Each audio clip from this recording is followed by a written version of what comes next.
وكذلك أوحينا إليك روحا من أمرنا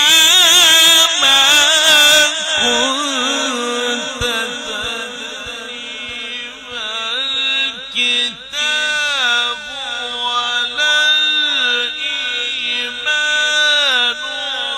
ولكن جعلناه نورا نهدي به من نشاء من عبادنا وإنك لتهدي إلى صراط مستقيم